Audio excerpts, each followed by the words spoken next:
Seorang gadis cantik bernama Ana terlihat sedang memainkan cello dengan sangat terampil.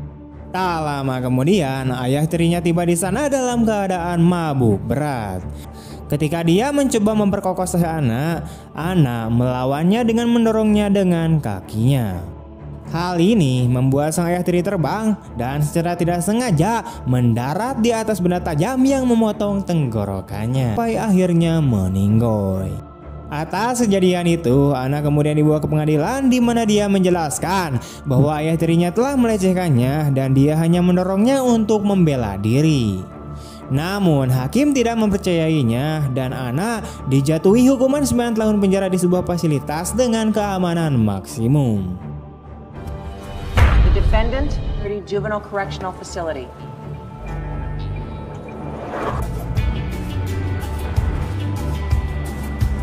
Kemudian Ana dibawa ke fasilitas tersebut bersama dengan narapidana lainnya. Di dalam, mereka diminta untuk menanggalkan pakaian mereka dan diberi sepasang pakaian baru. Para narapidana kemudian didekati oleh sipir penjara yaitu bernama Frank. Dia menyebutkan bahwa selama mereka mengikuti perintahnya, mereka akan baik-baik saja. Setelah itu, para narapidana baru kemudian dibawa ke selnya masing-masing. Ana memasuki selnya dan bertemu dengan Genny yang akan berbagi kamar dengan Ana. Keesokan paginya, semua narapidana kemudian dibawa ke halaman untuk menghirup udara segar. Saat Ana berkeliaran sendirian, dia didekati oleh pemimpin geng bernama Cody. Dia memperkenalkan diri dan mulai membuat daftar masalah yang harus dihadapi Ana jika dia memutuskan untuk tinggal sendirian. Cody kemudian memintanya untuk bergabung dengan geng mereka sehingga dia bisa mendapatkan perlindungan. Namun, Ana yang ingin tinggal sendirian menolak ajakan Cody dan segera pergi. They get real nasty, you know what I mean? Friend. I know you think it's just a bunch of little girls. Get the fuck out of here. Saat makan siang, Cody dan kelompoknya sekali lagi mendekati Ana dengan permintaan yang sama. Mereka menyebutkan bahwa dia harus bergabung dengan geng demi perlindungannya sendiri. Namun kali ini gadis baru itu tetap menolak dan pergi. Pada adegan berikutnya, saat Ana sedang mengepel kamar mandi, Cody dan kelompoknya tiba-tiba datang dan langsung menyerangnya. Di mana mereka ini marah karena Ana selalu menolak tawaran mereka. Ana kemudian dibawa ke rumah sakit untuk mendapatkan perawatan, di mana sang perawat yang bernama Jen setelah melihat memar di sekujur tubuhnya menyarankan Ana agar dia berbicara dengan sipir yaitu Frank. Mengindahkan saran tersebut, Ana segera pergi ke kantor Frank untuk bertemu dengannya. Dia mengatakan kepadanya bahwa dia ingin tinggal sendirian dan bersedia untuk tinggal di salah satu penjara kurungan. Namun Frank menjawab bahwa sel isolasi sangatlah sempit dan sulit untuk bertahan hidup. Frank kemudian melihat file rekamannya dan mengetahui bahwa dia dapat memainkan cello dengan sangat baik. Jadi Frank memintanya untuk berpartisipasi dalam pertunjukan bakat yang akan datang. Namun Ana langsung menolak dengan alasan bahwa dia tidak tertarik untuk tampil. Ketika keduanya terus berbicara, Frank mengatakan bahwa dia bisa saja menjaganya dari semua masalah di sini. Tapi untuk itu dia harus menyenangkannya. Frank kemudian mendekatinya dan mulai mengusapkan tangannya ke wajah Ana. Hal ini jelas sangat membuat Ana tidak nyaman sehingga dia menjauh dan segera menolaknya. Selanjutnya, Ana masuk ke dalam selnya dan bergumam tentang bagaimana semua orang yang ada di dalam penjara ini sangatlah cakbul. Keesokan harinya, Ana menghadiri kelas penjara dengan beberapa narapidana lainnya. Setelah selesai, dia kemudian pergi ke halaman untuk menghirup udara segar. Ketika dia sedang mengurus urusannya sendiri, seorang pemimpin geng lain yang bernama Kela kemudian mendekatinya. Dia mengancam akan menyakiti Ana tanpa alasan dan bahkan melemparinya dengan sebuah bola. Merasa terhina dan takut, Ana kemudian akhirnya memutuskan untuk bergabung dengan geng Cody demi keselamatannya. Dia mendekati kelompok tersebut dan meminta untuk diterima. Namun sebelum itu, seorang anggota geng kemudian menyerangnya dan memukulinya dengan keras. Setelah seorang penjaga penjara memisahkan mereka, Cody memberitahu Anna bahwa jika dia ingin bergabung dengan gengnya, dia harus menyerang Kela terlebih dahulu. Putus asa untuk masuk ke dalam kelompok, Anna pun langsung menghampiri Kela dan meninju wajahnya.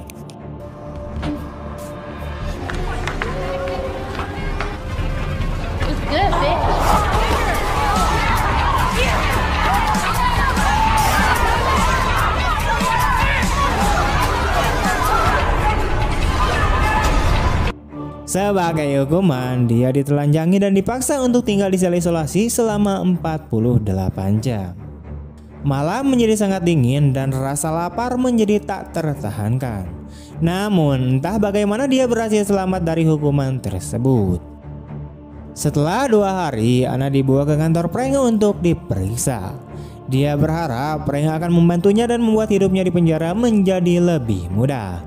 Namun si cakbul ini ternyata memiliki motif lain. Dia mengancam akan memasukkannya ke dalam penjara isolasi selama 2 minggu jika dia tidak memenuhi tuntutannya. Dalam adegan berikutnya, Anna mulai ditato karena dia akhirnya diterima sebagai anggota kelompok Cody. Keesokan harinya, Anna kemudian dikunjungi oleh ibunya yang masih bingung atas kematian suaminya.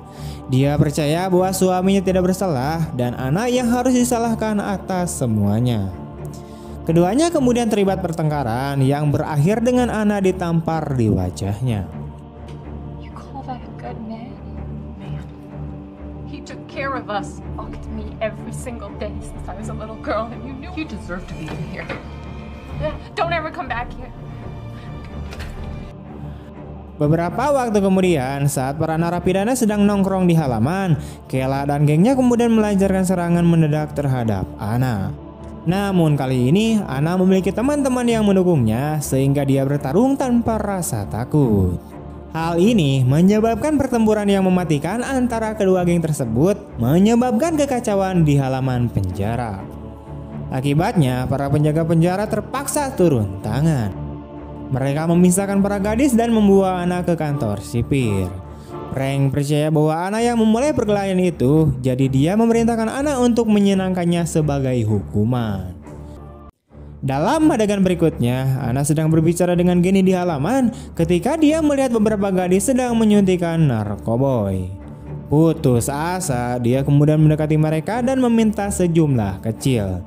Anna bahkan menawarkan mereka uang sebagai gantinya. Sementara itu, Cody mengamati semua ini dari kejauhan dengan raut wajah yang sedih. Terlihat jelas bahwa ia sangat prihatin terhadap Anna. Kemudian dia menemuinya di selnya dan bertanya mengapa dia mencoba untuk menjadi seorang pecandu. Cody menjadi marah dan menendangnya keluar dari kelompoknya. Sekarang Anna tidak berhubungan lagi dengan kelompok manapun, jadi dia menjadi rentan terhadap serangan. Di malam hari, saat dia sedang mandi, Kela dan gengnya kemudian mengepung dan memukuli Anna. Anna yang frustasi kemudian mendekati gadis pengedar narkoba yang sama dan meminta suntikan lagi. Keesokan harinya, ibunya datang ke penjara untuk menjenguknya, di mana wanita tua itu tampaknya telah menyadari kesalahannya, sehingga dia meminta maaf kepada Anna karena telah mengirimnya ke penjara, meskipun dia tahu yang sebenarnya. Dia kemudian setuju untuk mengaku di depan hakim sehingga putrinya bisa bebas.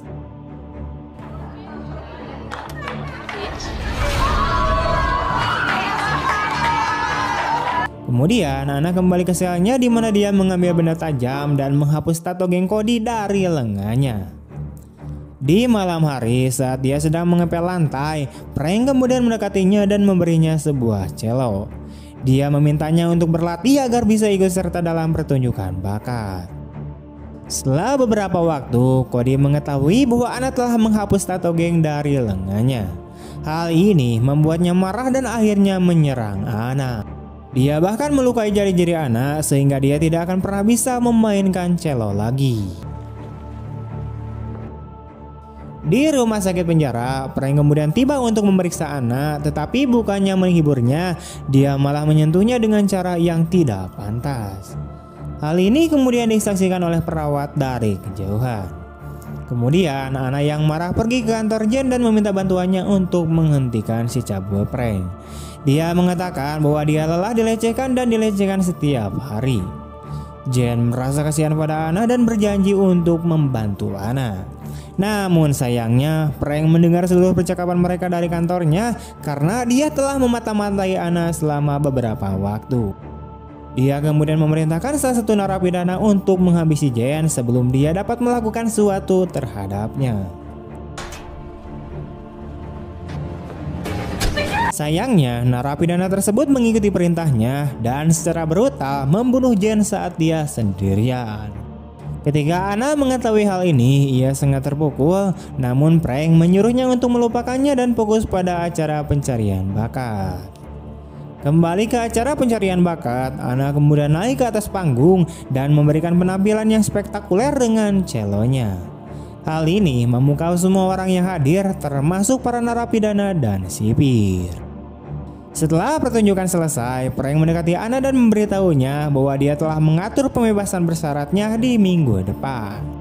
Tapi dia juga menginginkan sesuatu sebagai imbalannya, yaitu bercocok dengannya. Ana tahu bahwa dia tidak bisa menolaknya, jadi dia pun menuruti perintahnya. Keesokan harinya, dia memutuskan sudah cukup, jadi dia menemui Cody dan menjelaskan semua yang telah dilakukan sipir terhadapnya. Dia sekarang ingin menjatuhkannya dan Cody setuju untuk membantu Ana. Cody kemudian memberikan sebuah ponsel, memintanya untuk merekam pertemuan berikutnya dengan si cabul prank. Ana takut melakukannya karena ia takut ketahuan. Namun Cody menyemangatinya dengan mengatakan bahwa ini adalah satu-satunya cara.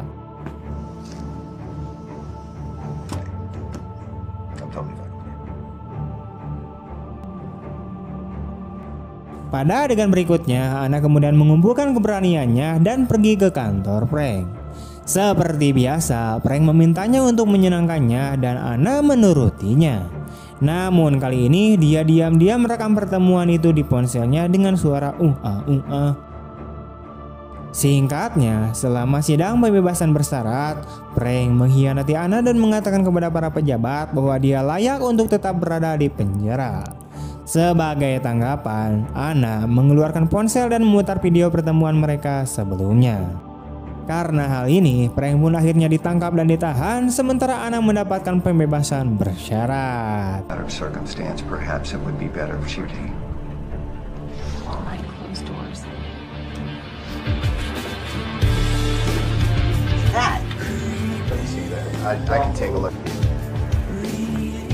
Man.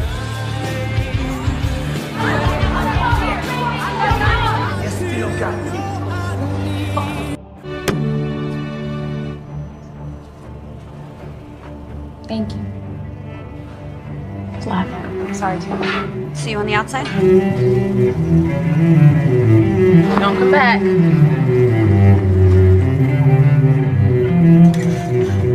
Film ini kemudian dipotong ke beberapa tahun kemudian, di mana kita melihat Ana bermain cello di sebuah konser.